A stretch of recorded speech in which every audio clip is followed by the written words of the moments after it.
Mitinglar tutturmaya dini Moldova'nın ex-prezidentini Igor Dodon'u geçerler değil bir gün. Bugün insanlar toplandılar dava organın yönünde de söylerler ki kul versinler onu. Toplanmış insanların yönünde kendi bakışlarını bu oluşlara açıkladı Sosyalist Partiyanın депутаты Владимир Односталко. Эти люди на сегодняшний день выполняют политический заказ.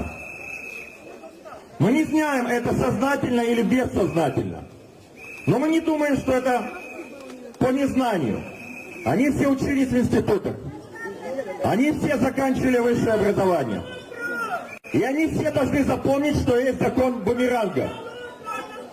У нас в стране были уже подобного рода правители, которые почувствовали это на себе.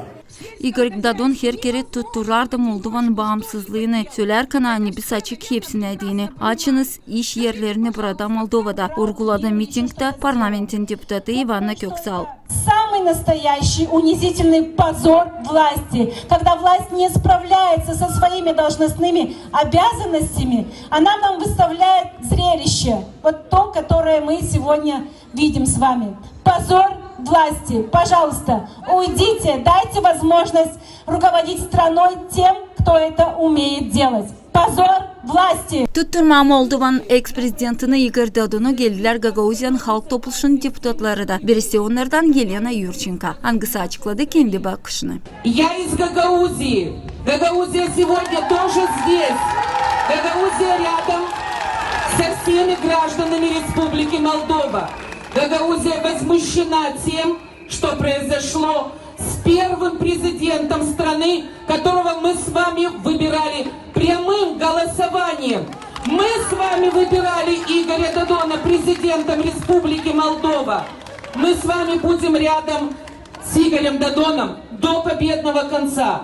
За нашу цветущую Молдову, за наш цветущий край. Devletin ex-prezidentini Igor Dodon'u getirdiler Millet Antikorrupsiya Merkezi'nden çıkan sektorun davasına. Politolog Vitaliy Andreevskiy açıkladı bu işlere kendi bakışını.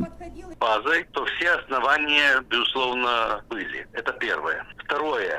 Прокуратура хочет, чтобы это дело рассматривалось как уголовный процесс и расследовалось как уголовный процесс. Безусловно, Додон и его сторонники хотят, чтобы этот процесс рассматривался как политический, как преследование оппозиции. И вот тут как бы большое расхождение между ними есть. И, безусловно, власть тоже хотела бы, чтобы этот процесс рассматривала действующая власть как уголовный. Moldova'nın ex-prezidenti Igor Dodon 30 gün olacak kapalı evde. Bu kararı kabul etti Hederles ayın 26'sında çıkan sektörün davası. Nişanlıcı sani Hederles ayın 24'ünde Igor Dodon'u yakaladılar 72 saada. Onu kabahatlı bulurlar pasif korrupsiyada hem o finansladı politik partiyalarını kanunlara karşı. Yine de kanser Maria Kazak, UGRT Haberler.